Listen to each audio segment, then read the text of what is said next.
Hello నమస్తే. నేను journalist Srinivas. ఈరోజు న్యూస్ అనాలిసిస్లో ఆంధ్రజ్యోతి పేపర్ చూద్దాం.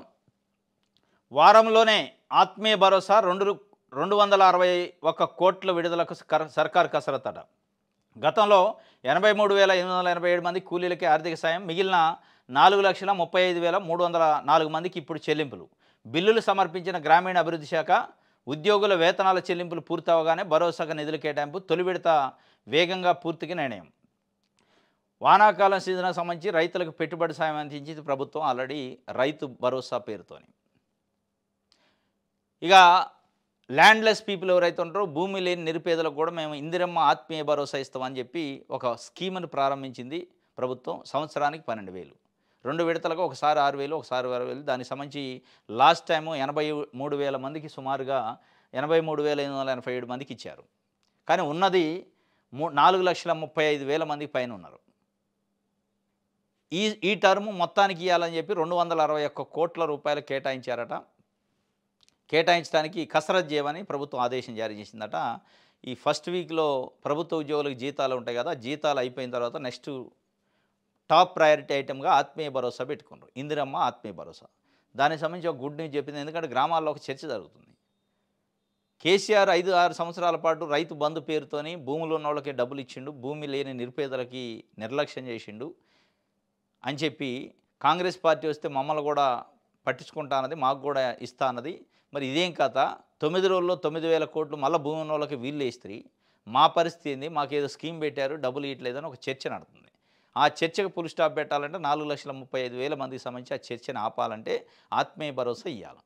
అది జూలై ఫస్ట్ వీక్ తర్వాత ఇస్తారట. వారంలోనే ఉంటుందని చెప్పి దానికి సంబంధించి 261 కోట్లకు సంబంధించి బిల్లులు కూడా సబ్మిట్ చేశారట. గ్రామీణ అభివృద్ధి శాఖ బిల్లులు సమర్పించింది ఫైనాన్స్ డిపార్ట్మెంట్కి. అంటే గ్రామీణ అభివృద్ధి శాఖ కింద ఉంటుంది. ఏది ఎన్ఆర్ఈజిఎస్ ఉంది కదా, ఆ పథకంలో ఎవరైతే ఎలిజిబిలిటీ ఉన్నారో వాళ్ళ లిస్ట్ అంతా అక్కడ పెట్టారట. ఇప్పుడు ఇది ఒకటి. నెక్స్ట్ ఈ భరోసా, ఆ భరోసా అయిపోయింది, రైతు భరోసా. ఇది ఆత్మీయ భరోసా వస్తుంది.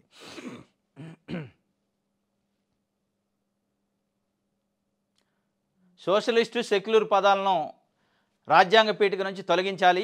సంఘ్ నేత దత్తాత్రేయ హోసా బలే సూచన. దేశంలో ఎమర్జెన్సీ విధించిన కాంగ్రెస్ క్షమాపణ చెప్పాలని డిమాండు. ఆర్ఎస్ఎస్ ముసుగు తొలగిపోయింది, సంఘ్ బీజేపీలకు రాజ్యాంగం అక్కర్లేదు అని రాహుల్ గాంధీ చెప్తున్నారు. సోషలిస్టును, సెక్యులర్ పదాలను రాజ్యాంగ పీఠిక నుంచి తొలగించాలని ఆయన ఎవరో దత్తాత్రేయ హోస్ బలే అట, సంఘ్ నేత. ఇది ఏమన్నా నీ డైరియా మారవడానికి? నువ్వు ఇంట్లో రాసుకున్న డైరియా ఇది మారవాలి అది మారడానికి? లేకపోతే నీ ఇంట్లో వాస్తా ఈ మొత్తం తీసి అడ్డు పెట్టాలి, ఈ తలుపు తీసి, ఈ కిటికీ తీసి అడ్డు పెట్టాలంటాను. అదొక రాజ్యాంగం. 140 కోట్ల మంది ప్రజలకు సంబంధించిన ఆత్మ రాజ్యాంగం అది. అది నువ్వు నీ అయ్య రచించింది కాదు. అది నీ కోసం, నీ సంఘ్ కోసం, నీ సంఘ్ పరివారం కోసం పెట్టుకున్న రాజ్యాంగం కాదు అది. ఈ దేశంలో ఉన్న సర్వ మతాలకు సంబంధించిన ప్రజలు, ప్రతి పౌరుడు, ఈ భూమి మీద పుట్టిన ప్రతి పౌరుడు కోసం రాసిన రాజ్యాంగం అది. ఆ రాజ్యాంగాన్ని బట్టి ఇలా భారతదేశం 75 సంవత్సరాల స్వతంత్ర భారతదేశంలో ఎక్కడా కూడా చిన్న అంతర్గత సంక్షోభం లేకుండా నడుస్తున్నాయి. పక్కన ఉన్న పాకిస్తాన్, బంగ్లాదేశ్ పరిస్థితి చూస్తున్నాం, మనం శ్రీలంక పరిస్థితి చూస్తున్నాం. అట్లాంటి ఎప్పుడు భారతదేశంలో జరగలేదంటే డాక్టర్ బిఆర్ అంబేద్కర్ రాసిన ఆ రాజ్యాంగం పునాదులపైన ఇలా మన దేశం నిలబడింది.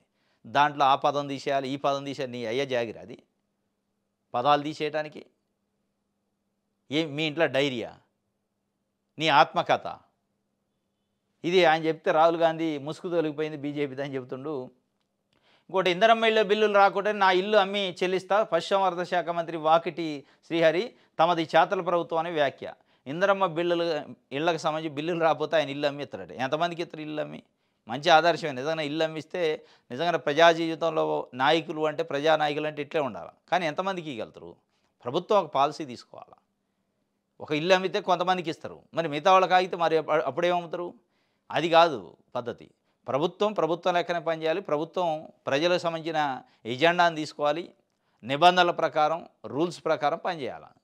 అర్హులైన ఇందిరమ్మ లబ్ధిదారులకి బిల్లులు ఇచ్చే కార్యక్రమం చేయాలి. కానీ ఎవరైనా బిల్లు అయితే నా ఇల్లు అమ్మేస్తా అంటే, ఇప్పుడు మొత్తం ఎమ్మెల్యేలు, మంత్రులు ఇల్లు అమ్ముకుంటూ ఇవ్వాలంటే అది ఏ పని కాదు. దయాదారి బిచ్చం వేయట్లేదు కదా, వాళ్ళ అక్కది. రైట్, సాక్షి చూద్దాం.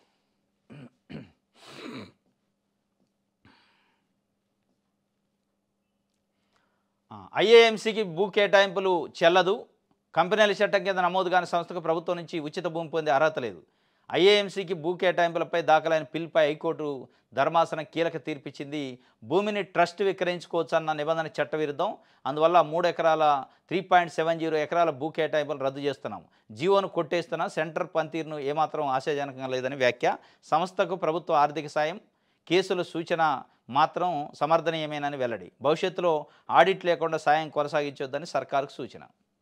2021లో కేసీఆర్ ప్రభుత్వం ఉన్నప్పుడు ఐఏఎంసీ అని ఉంది, international arbitration and mediation centre అని.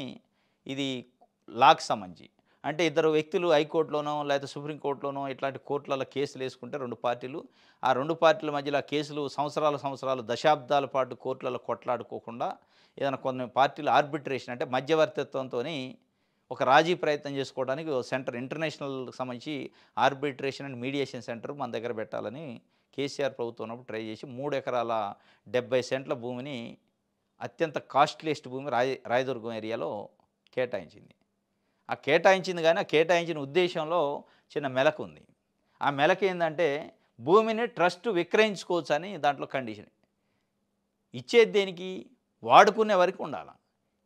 ఆ మీడియేషన్ సెంటర్కి దాన్ని యూజ్ చేసుకునే వరకు ఉండాలి. అమ్ముకోవడానికి మీరు పర్మిషన్ ఏంటి? దీని వెనకున్న మతలబ్ ఏంది? ఈ అమ్మటం అనే పదం వచ్చిందంటే ఇది పెద్ద కుట్ర అనేది కోర్టు గుర్తించింది. పిల్లి ఒక అతను వేస్తే దాన్ని మొత్తానికి రద్దు చేసింది. అసలు ఆ కేటాయింపులు రద్దు చేసి ఆ జీవోని రద్దు చేసి పడేసింది. ఇది ఒక్క ఐఏఎంసీకే కాదు, బీఆర్ఎస్ పార్టీకి జిల్లా ఆఫీసుల కోసం అత్యంత కాస్ట్లీ భూముల్ని కేటాయించారు బీఆర్ఎస్ ప్రభుత్వం ఉన్నప్పుడు. అదే హెట్రో డ్రగ్స్ అధినేత పారసారథ సంబంధించి ఒక ఫౌండేషన్ ఏదో పెట్టి ఆయన క్యాన్సర్ ఇన్స్టిట్యూట్ పెడతానంటే కొన్ని ఎకరాలు కేటాయించారు మంచి కోకాపేట ఏరియాలో. ఇట్లాంటివి కూడా రద్దు చేయాలి. వాటిలలో కూడా చిన్న చిన్న మెలకలు పెట్టే ఇచ్చారు. ప్రభుత్వ భూములను ఎవడంటే వాడు ప్రభుత్వంలోకి రాగానే ఎవరికంటే వాళ్ళకి దారాదత్తం చేసి వాళ్ళ సొంత ఆస్తులు లెక్క జీవోలు చేసి దాని క్విడ్ ప్రోకోలు చేస్తాను. వీటన్నిటి మీద దృష్టి పెట్టాలా. రైట్, ఇది సాక్షికి సంబంధించి మన తెలంగాణ చూద్దాం. ఇంజనీరింగ్ ఫీజులు హేతుబద్ధం, విద్యా ప్రమాణాలు మెరుగైన వస్తువుల ప్రామాణికం. గత విజిలెన్స్ ఎన్ఫోర్స్మెంట్ నివేదిక పరిశీలన పరిగణలోకి సుప్రీంకోర్టు తీర్పులు రాష్ట్ర ప్రభుత్వం యోచన. ఇంజనీరింగ్ కాలేజీల్లో ప్రపంచ స్థాయి ప్రమాణాలు ఉండాలన్న ముఖ్యమంత్రి రేవంత్ రెడ్డి ఆలోచన. ఆ అంశాల అధ్యయనానికి కమిటీ ఏర్పాటు. 3 విడతల్లో ఇంజనీరింగ్ కౌన్సిలింగ్. ఇంజనీరింగ్కి సంబంధించి కౌన్సిలింగు ఆ ఫీజుల వ్యవహారం పైన ముఖ్యమంత్రి రేవంత్ రెడ్డి గారు మొన్న సమీక్ష చేశారు. దీనిపైన ఇప్పటికే 42 కాలేజీల పైన కంప్లైంట్లు ఉన్నాయి, ఫిర్యాదులు ఉన్నాయి, అక్రమాలు జరుగుతున్నాయని, అవినీతి జరుగుతుందని దానిపైన ఒక ఎంక్వైరీ నడుస్తుంది. ఈ లోపే కౌన్సిలింగ్ వచ్చింది. అసలు ఈ ఫీజులు పెంచాలని ఇంజనీరింగ్ కాలేజీలో ఒత్తిడి. ఈ ఫీజులు ఏంది, మీ కథ ఏంది, మీ ఇష్టం వచ్చినట్టు చేసుకుంటే మేమెందుకు ఇక ప్రభుత్వం? దాని అసలు మీ ఖర్చులేంది, మీ లెక్కలేంది, ఏది చెప్పకుండా ఒక సంఖ్య వేసుకోరాటం పెంచండి అంటే ప్రతి సంవత్సరం అంటే పెంచుకుంటూ పోతే కాదని ఆయన సీరియస్ అయ్యిండు. మరి సీరియస్ అయ్యిండో కాలేదు, ఈ సంవత్సరం పెంచేది లేదన్నాడు. అసలు ముఖ్యమంత్రి రేవంత్ రెడ్డి గారు ఈ సంవత్సరం యథావిధిగా పాత ఫీజులతో నెక్స్ట్ ఇయర్ కల్లా మనం ఒక కమిటీ వేసి మంచిగా ఫీజులు ఏం పెంచాలి ఎట్లా పెంచాలి చూద్దాం తప్ప ఈ సంవత్సరం లేదు అని చెప్పిండు. లేదని చెప్పిండు. మళ్ళీ ఓవర్ నైట్లో ఏం చేశారు, ఏం మేనేజ్ చేశారు కానీ ఇప్పుడు కమిటీ వేశారు.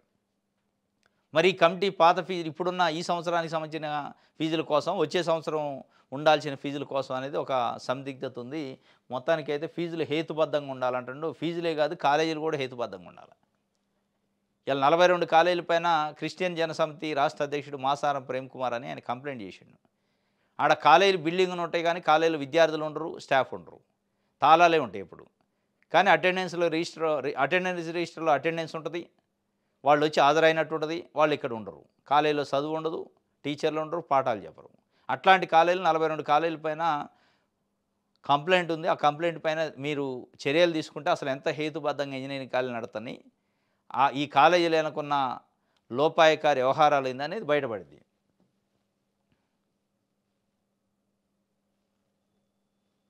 రైట్, న్యాయ విద్యార్థినిపై గ్యాంగ్ రేప్ చేశారంటే నేను కలకత్తాలో. ఆ మధ్య మెడికల్ కాలేజీలో కూడా ఇదే జరిగింది. ఇప్పుడు మళ్ళీ న్యాయ విద్యార్థి పైన కలకత్తాలో జరిగింది. కలకత్తాలోని లా కాలేజీ ఆవరణలోనే ఘాతకం, దారుణ ఘటన వీడియోగా చిత్రీకరించిన నిందితులు. అఘాయిత్యానికి పాల్పడిన ముగ్గురులో ఒకరు తృణమూల కాంగ్రెస్ విద్యార్థి విభాగం నేత, మిగిలిన 2 ప్రస్తుత విద్యార్థులు. ఆర్జీకర్ ఘటన తరహాలోనే అమానుషం, అక్కడ డాక్టరు, ఇక్కడ కాబోయే లాయరు. బాధితులు బీజేపీ టీఎంసీ మధ్య రగిలిన రాజకీయ చిచ్చు. ఆర్జీకర్ అనేటోడు కూడా ఒక డాక్టర్ని అత్యంత అమానవీయంగా రేప్ చేసి చంపేసిండు. ఇక్కడ కూడా కాబోయే కాబోయే లాయర్, ఆమె డాక్టర్ అయితే ఈమె లాయరు. లా కాలేజీ ఆవరణలో ఎక్కడైతే న్యాయదేవతకు సంబంధించి ట్రైనింగ్ ఇస్తారో, పిల్లలకి చదువు చెప్తారో, అక్కడ అదే ఆవరణంలో ఆ కాలేజీకి సంబంధించి ఒక స్టాఫ్ ఉన్నట, కొంతమంది విద్యార్థులు కలిసి అమానుషంగా రేప్ చేశారట. రేప్ చేసిన దాన్ని వీడియో కూడా తీశారట.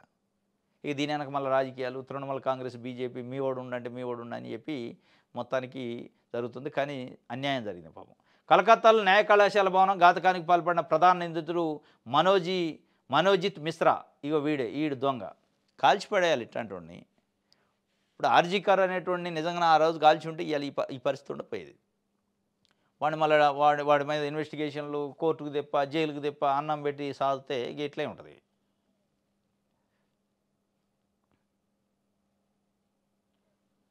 సీఎం రేవంత్ రెడ్డి 48 గంటల్లో అఖిలపక్షాన్ని ఢిల్లీకి తీసుకెళ్లాలి. ముఖ్యమంత్రికి బీసీ సంఘాల నేతలు డిమాండ్.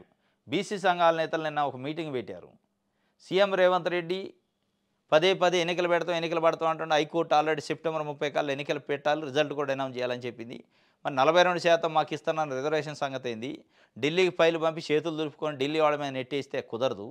నువ్వు ఇస్తానన్న డిక్లరేషన్ ఏంది, నువ్వు ఇస్తాన రిజర్వేషన్ ఏంది? మమ్మల్ని అందరినీ అవసరమైతే అఖిలపక్షాన్ని, సంఘాలను అందరినీ ఢిల్లీ తీసుకో, కేంద్ర ప్రభుత్వం పైన ఒత్తిడి తెద్దామని అడుగుతున్నాను. అంటే ఒక బీసీ సంఘాలు మీటింగ్ పెట్టుకొని నువ్వు మమ్మల్ని దేశపో, లేకపోతే అఖిలపక్షాన్ని దేశపో, ఒత్తిడి దే అన్న దాకా కూడా మీరు మొద్దునెదర వేయట్లే. సోయి రాట్ల ప్రభుత్వానికి. వాళ్ళు చెప్తే తప్ప వచ్చే పరిస్థితి లేదు. నిన్న మున్సిపల్ ఎన్నికల పైన కూడా హైకోర్టు చెప్పింది ఎప్పుడు మున్సిపల్ ఎన్నికలు పెడతారని. ప్రతిదీ కోర్టులు చెప్పాల్సిన పరిస్థితి ఇవాళ ప్రభుత్వాలకు వస్తుంది. ఆర్టీఐ కమిషనర్లు నియమించాలంటే కోర్టు చెప్పాలి. కోర్టుకు పోయి ఎవడన్నా పిటిషన్ వేసి ఎవరైనా ఆర్డర్ తెచ్చిందాక ఆర్టీఐ కమిషనర్, లోకాయుక్త ఉండదు, మానవ హక్కుల కమిషన్ ఉండదు. ఇట్లాంటి అంటే ప్రజలకు ఏదైతే ఉపయోగపడతాయో వాటన్నిటికి సంబంధించిన పదవుల్ని ఎవరైనా కోర్టుకు పోయి కోర్టు నుంచి ఆర్డర్ తెచ్చుకుంటే తప్ప నింపే పరిస్థితి లేదు. అదే ఏదన్నా నామినేటెడ్ పదవులు వాళ్ళ రాజకీయ నిరుద్యోగులకు ఇవ్వాల్సినవి అయితే ఓవర్ నైట్లో వస్తాయి. సలహాదారులు అవుతారు, ప్రభుత్వ సలహాదారులని ఇట్లా పార్టీలో జాయిన్ అయ్యడం లేదో ఒక పదవి వస్తుంది, కండ వేస్తారు, పదవి ఇస్తారు. జితేందర్ రెడ్డి లాంటి వాడికి, కేశవరావు లాంటి వాడికి. వాళ్ళకి ఆగమేఘాల మీద ఏ కోర్టు చెప్పదు, ఎవరు అడగరు, ఇస్తారు. కానీ అసలు ప్రజలకు అవసరమైన హ్యూమన్ రైట్స్ కమిషను, లోకాయుక్త లాంటి వాటిలలో, ఆర్టీఐ కమిషన్ లాంటి వాటిలలో కోర్టుకు పోయి కోర్టు వెంటబడి కోర్టులో న్యాయ పోరాటం చేస్తే తప్ప నింపే పరిస్థితి లేదు. ఇక ఇది అదే కథ ఉంది. ఈ 42 రిజర్వేషన్ కూడా అదే. ఎవరన్నా ముళ్ళు పెట్టి పొడితే తప్ప వాళ్ళకి గుర్తు రావట్లే.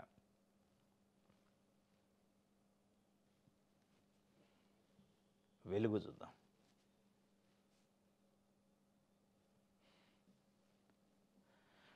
కాళేశ్వరం గుదిబండ ప్రభుత్వానికి ఆర్థికంగా భారంగా మారింది.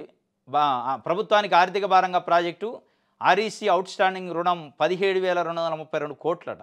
890 కోట్ల బకాయిలు. ఈ నెల 6న సర్కార్కు ఆర్ఈసీ లేఖ. జూన్ 29 లోపు కట్టకుంటే నిరార్థక ఆస్తిగా పరిగణిస్తామని వార్నింగ్. ఇరిగేషన్ కార్పొరేషన్ కట్టాల్సింది మరో 10,278 కోట్లు. వాయిదాకి చెల్లించాల్సిన 503 కోట్లు పెండింగ్. ఈ నెల 29 లోపు 1,393 కోట్లు చెల్లించాల్సిందే. రుణాలు రీకన్స్ట్రక్షన్ కోసం సర్కారు యత్నం. కేంద్రము ఆర్ఈసీ ససేమేర కథం. కాళేశ్వరం గుదిబండ అయిందట. ఈ నెల 29 లోపు 1,393 కోట్లు ఆ తెచ్చిన లోన్ కట్టకపోతే అంటే ఎన్పిఐ, ఇది నాన్ ప్రాఫిటబుల్ ఎసెట్స్ కింద కన్వర్ట్ చేస్తారు. ఒకసారి అంటే దివాలా తీసినోడానికి అర్థం. ఇక అంటే కాళేశ్వరం కార్పొరేషన్ని, ప్రభుత్వాన్ని దివాలా తీసిన దాని కింద పరిగణిస్తాం, నువ్వు కట్టకపోతే అని చెప్పి చెప్తుంటారు. కాళేశ్వరం కార్పొరేషన్ ద్వారా అప్పు 97,449 కోట్లు. దాదాపు ఇంకో 3,000 కోట్లు అయితే 1,00,000 కోట్లు అయింది. మంజూరు అయింది 79,287 కోట్లు. ఇంకా కట్టాల్సింది 70,000 కోట్ల రూపాయలు ఇంకా పెండింగ్ ఉంది. ఇక దానికి సంబంధించి ఇప్పుడు గుదిబండగా మారిందట. ఆ డబ్బులు కట్టాలి. కట్టకపోతే అది పనికిరాని దాని కింద లెక్కేసే ప్రమాదం ఉంది. మొత్తం 10,278 కోట్లు కట్టాల్సిందట. ఇప్పుడు 503 కోట్లు పెండింగ్ ఉందట. మొత్తం 1,393 కోట్లు. ఆర్ఈసీ అవుట్స్టాండింగ్ రుణం 17, దాంట్లో ఆర్ఈసీకి 890 కోట్లు, 530 కోట్లు ఇరిగేషన్ కార్పొరేషన్ కట్టాల్సింది. మొత్తం 1,393 కోట్లు. 29 లోపు కట్టకపోతే నిరార్థక ఆస్తిగా పరిగణిస్తారట. నా భార్య ఫోన్ కూడా ట్యాప్ చేశారు. బీఆర్ఎస్ హయాంలో అడ్డగోలుగా ట్యాపింగ్ అని కొండా విశ్వేశ్వరరెడ్డి ఎంపీ చేవెళ్ళ ఎంపీ చెబుతున్నాడు. నేను భూమి అమ్మిన వ్యక్తి నుంచి 13 కోట్లు ఎలక్టరల్ బాండ్లు రాయించుకున్నారు. నా స్నేహితుడి దగ్గర 72 కోట్లు పట్టుకొని అవి నావేనని ప్రచారం చేశారు. నేను ఫిర్యాదు చేస్తే తిరిగి నాపైనే నాన్ బెయిలబుల్ కేసులు పెట్టారని వెళ్ళి సిట్ విచారణకు హాజరైన సాక్షిగా వాంగ్మూలం ఇచ్చిన బీజేపీ ఎంపీ, మరో MP Raghunandan Rao statement record. BRS MLC కవిత పిఏ ఫోన్ కూడా ట్యాప్ అయినట్టు గుర్తించిన సిట్టు. బీఆర్ఎస్ ఎంపీ కవిత బీఆర్ఎస్ ఎమ్మెల్సీ కవిత అయింది, పోలీసులదేంది, మాజీ ఎంపీలేంది, మాజీ మంత్రులేంది అందరే చేసి ఉంటారు. అంటే ఇక ఆయన అదే పనికి పెట్టుకోండి, ఎవరెవరు ఏం మాట్లాడుకుంటున్నారు ఇని దాన్ని బట్టి నేను రాజకీయం చేస్తా అని. ఇది దొంగ రాజకీయం అంటారు. దీన్ని దొర రాజకీయం అనరు.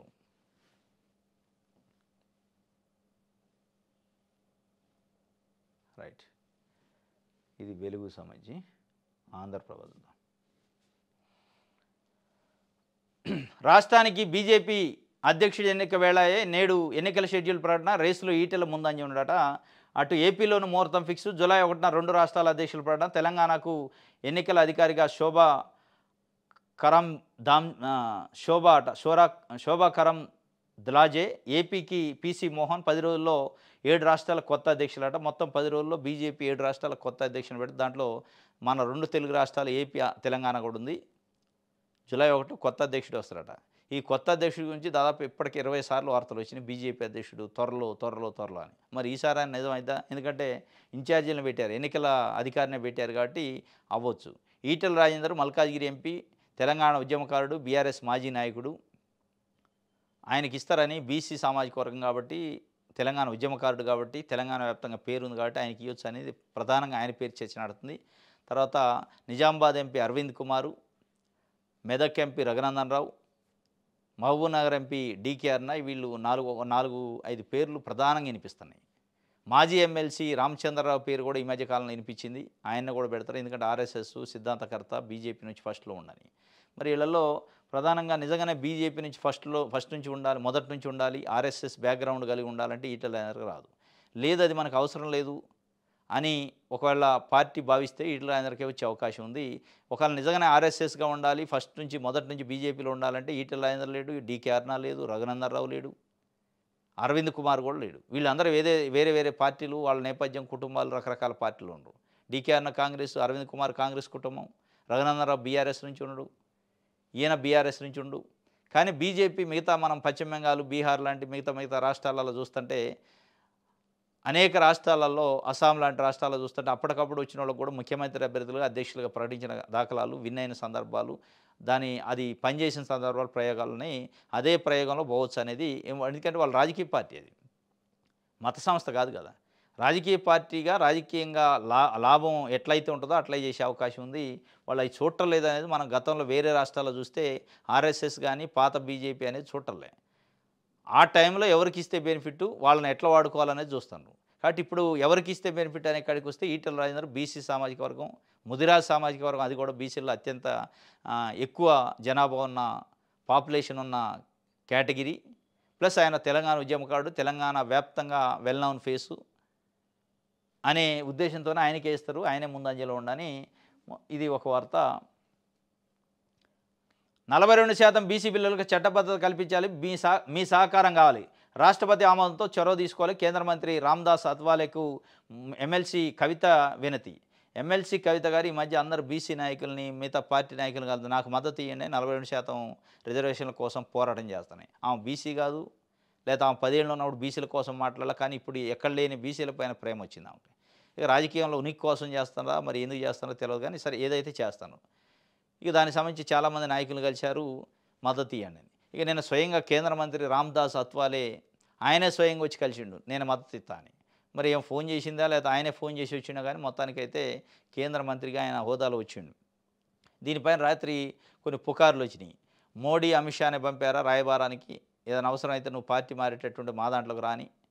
మరి ఏమో తెలియదు, కానీ ఒకవేళ నిజంగానే ఇక కవితని బీజేపీలో జాయిన్ చేసుకోవడం, బీజేపీ కవితని నడిపిస్తుందని పేరు వస్తే బీజేపీకే డ్యామేజ్. ఆమె లిక్కర్ స్కామ్లో ఢిల్లీలో బీజేపీ ప్రభుత్వమే పెట్టింది కేసు, ఈడీ పెట్టిన తర్వాత ఆమెను ఏ రకంగా మీరు ఎంటర్టైన్ చేస్తారు? కేంద్ర క్యాబినెట్లో ఉన్న మంత్రి వచ్చి అలా ఆమెకు మద్దతు ఇచ్చిండు. మరి దీన్ని ఎట్లా చూస్తారో మరి బీజేపీ వాళ్ళు వెనకుండి నడిపి ఇక రామ్దాస్ అత్వాలే పైన ఏం చర్యలు తీసుకోకుండా ఏం మాట్లాడకుండా ఉంటే ఇక బీజేపీ దీని అనుకున్నట్టే. కాకపోతే ఆయన బీజేపీ పార్టీ కాదనుకో, వేరే పార్టీ అలయన్స్లో ఉండు.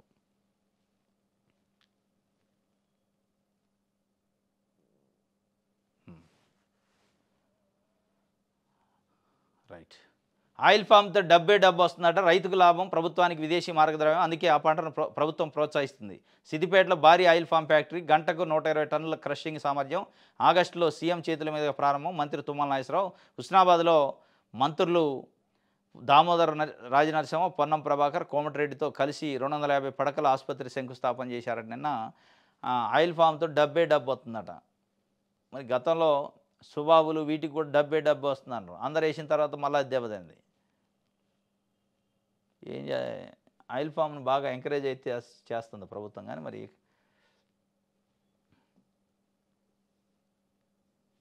ఇన్ఛార్జి మంత్రుల తీరుపై సీఎం ఆరా తీసినాడు. జిల్లాల్లో ఎవరెవరు పర్యటిస్తున్నారు, పార్టీ బలోపేతం ప్రభుత్వ కార్యక్రమాలపై సమీక్ష సంగతి ఏంటి, సంక్షేమ పథకాలను ప్రజలకు తీసుకెళ్తున్నారా, జిల్లాల్లో పాత కొత్త నేతల మధ్య గ్యాప్ పైన నజర్, చుట్టపు చూపు పర్యటనలపై వస్తున్న విమర్శలపైన దృష్టి, పార్టీ లీడర్లతో సమావేశాలు పెడుతున్నారా లేదా, నేతల మధ్య అంతర్గత కుమ్ములాటలను ఏ విధంగా హ్యాండిల్ చేస్తున్నారని ముఖ్యమంత్రి నిన్న ఆరా తీసిండట. ఇన్ఛార్జి మంత్రులు అలా జిల్లాకు వస్తానరా, ఉట్టినే ఇన్ఛార్జి పేరుతో ట్యాగ్ వేసుకొని తిరుగుతుండ్రా, అసలు పర్యటనలు ఉన్నాయా, కనీసం వారానికి ఒకసారి అన్నా అని ఆయన ఆరా తీసినట్ట. ఆ పర్యటనలో మన లేదు. ఇన్ఛార్జి మంత్రులు కాదు, వాళ్ళ సొంత జిల్లాలోనే తిరగట్లా మంత్రులు. ఇక ఇన్ఛార్జి కాడికి పోయిండు. ఏం తిరుగుతారు, ఇంధనం బిల్లు ఇస్తారంటారు, ఇచ్చింది తక్కువ ఇవ్వాల్సింది ఎక్కువ, ఏమని తిరుగుతారు. రైతు రుణమాఫీ ఉండే, బకాయిలు అట్టే ఉండే, ఏమని తిరుగుతారు, తిరిగితే నిలదీసేటట్టు ఉండరు. కనీసం ఎమ్మెల్యేలు కూడా తిరగలేని పరిస్థితి కాన్స్టిట్యున్సీలలో.